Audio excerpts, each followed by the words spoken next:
আওয়ামী লীগকে পুনর্বাসন করতে যেয়ে আমাদের আম ছালা দুটোই যাবে। তখন কিন্তু আমাদের বাঁচানোর আর কেউ থাকবে না। আর কিন্তু খালেদা জিয়া নাই, আর কিন্তু কোনো আমাদের আপোসের নেত্রী নাই। সো একমাত্র তারেক রহমান আছে।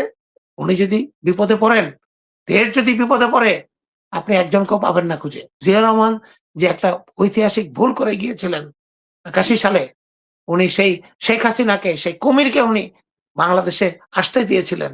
তার মাত্র ১৫ দিনের মাথায় উনি নিহত হন। তারেক রহমান যেন এই ভুলটা না করে। আওয়ামী লীগকে ছোট করে দেখবেন না। আওয়ামী লীগকে নেগলেক্ট করবেন না।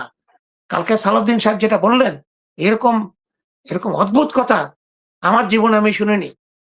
যে আইন শৃঙ্খলা যারা ভঙ্গ করছে বা চাঁদাবাজি করছে, তাদের লিস্ট বানানো হয়েছে, তাদেরকে অচিরেই ধরা হবে। এই কথাটার মানে কি? আপনি যদি লিস্ট বানিয়ে থাকেন, তাহলে আপনি বলে দিলে তো এরা পালিয়ে যাবে। এটা তো কোনদিন পৃথিবীর ইতিহাসে হয় না ভাই। কেন বাংলাদেশে এই ধরনের কাজ হয়? আপনি গোপনে করবেন। আপনি ঘোষণা দিয়ে আমি সব চাঁদাবাজদেরকে ধরবো, চাঁদাবাজরা সব সরে যাবে। আপনি যেয়ে কাউকে পাবেন না। এই ধরনের খেলা তো আওয়ামী লীগ অনেক খেলেছে। উনাদের কি মানে দীর্ঘদিন ভারতে ছিলেন, গুম ছিলেন শুনেছি। উনার কি মতিভ্রম, মাথার কি ব্রেইনের কি কোন শর্ট সার্কিট হয়েছে কিনা? এই ধরনের কথা কি কেউ বলতে পারে? আমি সিক্রেট অপারেশন করব দুষ্কৃতকারী বা চাঁদাবাজ বা যারা দুর্নীতিবাজ তাদেরকে ধরার জন্য। আমি টেলিভিশনে ঘোষণা দিয়ে আজকের থেকে দুষ্কৃতিকারী ধরার জন্য অভিযান শুরু হচ্ছে। জনগণকে নিশ্চিন্ত করেন আমরা সবাইকে ধরবো। এটা কি কোন কথা? সবাই তো পালিয়ে যাবে। সবাই সরে যাবে। নাকি এটা আন্ডারস্ট্যান্ডিং এর মধ্যে যে আমরা অভিযান করব, আপনারা সরে থাকেন। পরবর্তীতে অভিযান শেষ হলে আবার ফিরত আসবেন। এগুলো কিন্তু বাংলাদেশের জনগণের কাম্য না। আমি জানি না সালাউদ্দিন আহমেদ সাহেবকে কোন ক্যাটেগরিতে, কোন হিসাবে, কোন যোগ্যতায় স্বরাষ্ট্রমন্ত্রী করা হলো, এটা আমি জানি না। উনি অ্যাডমিন ক্যাডারের লোক ছিলেন, ম্যাজিস্ট্রেট ছিলেন, এইজন্য কিনা জানি না। কিন্তু উনার কথাবার্তাতে কিন্তু আমরা কোন ম্যাজিস্ট্রেটের কোন লক্ষ্যমাত্রা বিন্দুমাত্র কোন লেশ মাত্র পাচ্ছি না। উনার কথাবার্তা একেবারে পুলিশকে চালানোর জন্য যেরকম দরকার, সেরকম কোন দৃঢ়চিত্ত আমি পাচ্ছি না। কথাবার্তা অসংলগ্ন। একবার একেক কথা বলেন। একবার বলেন জুলাই সনদে আমরা সাইন করেছি, আমরা এটা বাধ্য। একবার বলছেন জুলাই সনদে আমরা বাধ্য না। এই জিনিসগুলোকে তারেক রহমানকে অ্যাড্রেস করতে হবে। এগুলো বেশি ইম্পোর্টেন্ট।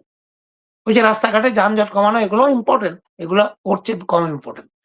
চুপ্পুর ব্যাপারে একটা সিদ্ধান্ত নেন এবং জুলাই সনদে স্বাক্ষরকারী দল হিসেবে বিএনপি অবশ্যই জুলাই সনদ বাস্তবায়নের জন্য জনগণের কাছে প্রতিশ্রুতিবদ্ধ। আমরা বারবার বলছি যে যায় লঙ্কায় সেই হয় রাবণ। এটা করতে যেয়েন না। বেগম খালেদা জিয়া কিন্তু মাত্র কয়েকদিন আগে মারা গেছেন। কবরের এখনো কিন্তু কবরের মাটি কিন্তু শুকায়নি।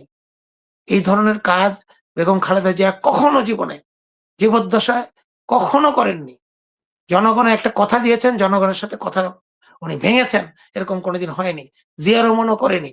এ প্রসঙ্গে বলতে চাই, জিয়া রহমান যে একটা ঐতিহাসিক ভুল করে গিয়েছিলেন ৮১ সালে, উনি সেই শেখ হাসিনাকে, সেই কুমিরকে উনি বাংলাদেশে আসতে দিয়েছিলেন। তার মাত্র ১৫ দিনের মাথায় উনি নিহত হন। তারেক রহমান যেন এই ভুলটা না করে। আওয়ামী লীগকে ছোট করে দেখবেন না। আওয়ামী লীগকে নেগলেক্ট করবেন না। আওয়ামী লীগকে পুনর্বাসন করতে যেয়ে আমাদের আম ছালা দুটোই যাবে। তখন কিন্তু আমাদের বাঁচানোর আর কেউ থাকবে না। আর কিন্তু খালেদা জিয়া নাই, আর কিন্তু কোনো আমাদের আপোসের নেত্রী নাই। সো একমাত্র তারেক রহমান আছে। উনি যদি বিপদে পড়েন, দেশ যদি বিপদে পড়ে, আপনি একজনকেও পাবেন না খুঁজে। এখন যারা ফ্ল্যাগ লাগিয়ে ঘুরছেন, একজনকেও পাবেন না। তারা গত ১৫-২০ বছর ধরে আওয়ামী লীগের সাথে আঁতাতে ছিলেন। আওয়ামী লীগের সাথে আঁতাত নিয়ে ব্যবসা করেছেন। শত হাজার কোটি টাকা ঋণ নিয়েছেন।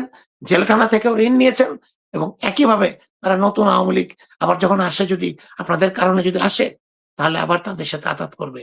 আমরা পড়ে যাবো বিপদে, যারা সাধারণ বিএনপির কর্মী। আমরা তখন আর কোনদিন জীবনে দেশে যেতে পারব না। এটার জন্য এখনো সময় আছে। সাবধান হন।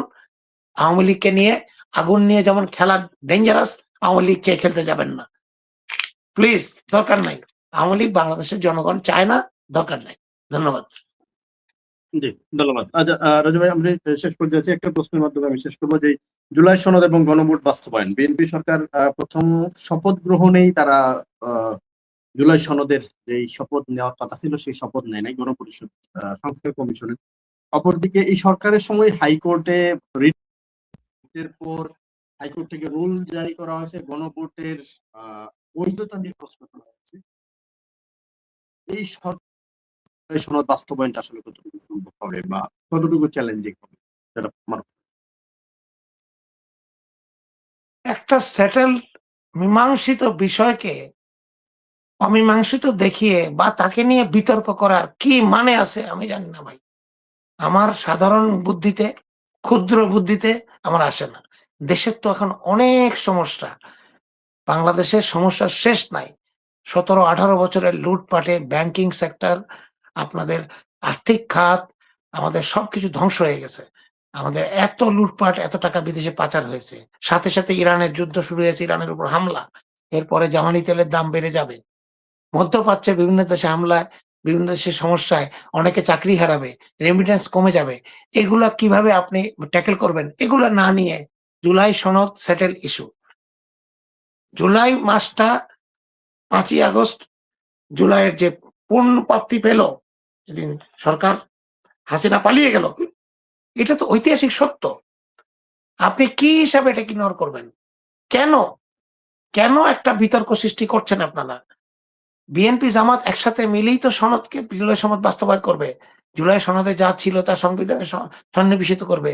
এটাই তো কথা ছিল। বিএনপি এখন ২/৩ সিট পেয়ে যদি এগুলো নিয়ে যদি এখন সেই ৭২ এর সংবিধানের, হাসিনার বস্তাপচা সংবিধানের রেফারেন্স দিয়ে চুপ্পুকে রাষ্ট্রপতি রেখে আপনি যদি এখন এটার সাথে যদি জনগণের সাথে যদি আপনি বেইমানি করেন, তাহলে জনগণ কিন্তু এটা ভুলে যাবে না। এই দিন কিন্তু সেই দিন না। বিএনপি এমন একটা আচরণ করছে যে গত ১৭ বছর ধরে কিছুই হয়নি। গত টার্মে আওয়ামী লীগ ছিল, এই টার্মে বিএনপি ক্ষমতায় আসছে। আওয়ামী লীগ এখনো আছে। এরকম মনে করলে তো জিনিসটা ঐতিহাসিক ভুল হবে এবং বিরাট একটা ব্লান্ডার হবে। এটা করতে যাবেন না, আমি অনুরোধ করব। আপনারা সুন্দরভাবে আন্ডারস্ট্যান্ডিং এর মাধ্যমে জুলাই সনদের মেইন বিষয়গুলি সংবিধানে সন্নিবেশিত করেন এবং তার অনুযায়ী দেশ পরিচালনা করেন। চুপ্পুকে পরিবর্তন করে বিএনপির এম উম অনেকে আছেন, সিনিয়র মানুষ অনেকে আছেন। তাদের কাউকে রাষ্ট্রপতি দেন, দিয়ে নিজেরা সুন্দরভাবে দেশ পরিচালনা করেন। এইগুলা খামাখা বিতর্ক করে জামাত ইসলামী, এনসিপি এদেরকে আন্দোলনের সুযোগ দেওয়া এবং আবার জনগণকে বিক্ষুব্ধ করার সময় সুযোগ আমাদের নাই।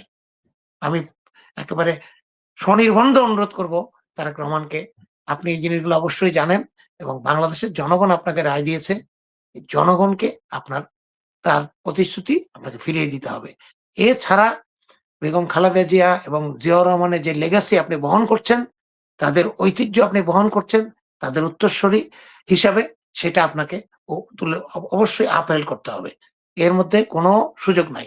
অন্যদের কোনো দায় নাই। তাদের কোনো ঐতিহাসিক দায় নাই। তারা খালেদা জিয়া এবং জিয়াউর রহমানের সন্তান না।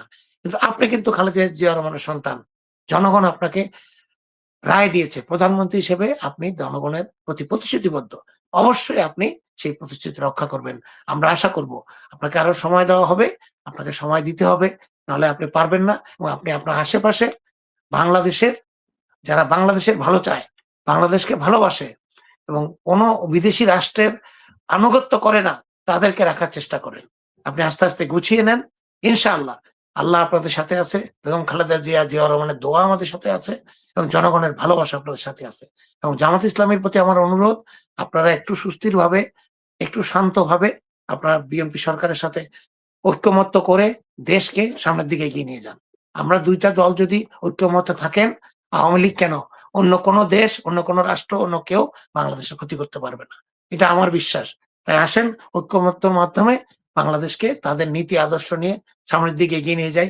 যত বিপদ আসুক, যত কষ্ট আসুক, আমরা ভাই, এটাকে মোকাবেলা করব ইনশাআল্লাহ। একটা বিষয় একটু বলি। আপনার প্রথম আলোচনায় আপনি বলেছিলেন বিষয়টা অবশ্য যে এই জুলাই সনদ বা গণভোট নিয়ে বিএনপির অবস্থান কি? যদিও জনাব তারেক রহমান নির্বাচনের আগে হা ভোটের পক্ষে প্রচারণা চালিয়েছিলেন, কিন্তু মুক্তিযুদ্ধ বিষয়ক মন্ত্রী মেজর হাফিজ তিনি একটা বক্তব্য দিয়েছিলেন যে গণভোট না মানলে নির্বাচনটা হতো না, নির্বাচনটা বিলম্বিত হতো এবং সেই জন্য গণভোট মানা হয়েছে।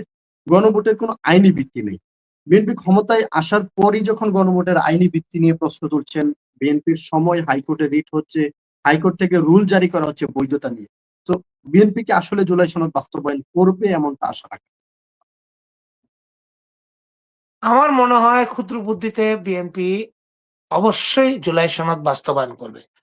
হয়তো কিছুটা রদবদল হবে, কিছু জিনিস তাদের অবজারভেশন ছিল। সেটা বাদ দিয়ে এটাকে অবশ্যই বিএনপি বাস্তবায়ন করবে। যদি বাস্তবায়ন না করে তাহলে জুলাইয়ের শহীদদের রক্তের প্রতি বেইমানি করা হবে এবং দেশে একটা আবার অরাজক এবং বিশৃঙ্খল পরিস্থিতির সৃষ্টি হবে। আমি অবশ্যই বিএনপি, তারেক রহমান এবং বিএনপি সরকার এটা চায় না, চাওয়া উচিত না। দেশটা সুন্দরভাবে চলুক। দেশের অনেক সমস্যা আছে, আমি বললাম একটু আগে। এই সমস্যাগুলো মোকাবেলা করে দেশকে, এতগুলি টাকা দেশ থেকে বেরিয়ে গেছে সেগুলি ফেরত আনা যায় কিনা? দেশের থেকে আর যেন টাকা বাইরে না যায়। আর যেন কোনো স্বৈরাচারী মনোভাব বাংলাদেশে না থাকে এবং বাংলাদেশে যেন সুন্দর পরিবেশ থাকে। এটার জন্য কাজ করতে হলে সবাইকে একসাথে নিয়ে কাজ করতে হবে। এবং আওয়ামী লীগকে ঠেকানোর জন্য সবার ঐক্যবদ্ধ থাকা প্রয়োজন। আমি অবশ্যই আশা করি বিএনপি জুলাই সনদ বাস্তবায়ন করবে এবং বিএনপির সিংহভাগ কর্মী সমর্থক যারা বিএনপির জন্য জীবন দিতে প্রস্তুত, তারাও আশা করে, তারাও বিশ্বাস করে যে জুলাই সনদ বাস্তবায়ন করে আমাদের ঐতিহ্য ৭১ এবং ২৪ দুটোকে বুকে নিয়ে, দুটোকে ধারণ করে, শিক্ষা নিয়ে এর থেকে আমরা সামনের দিকে এগিয়ে যাব। এটাই আমাদের ইতিহাস, ঐতিহ্য।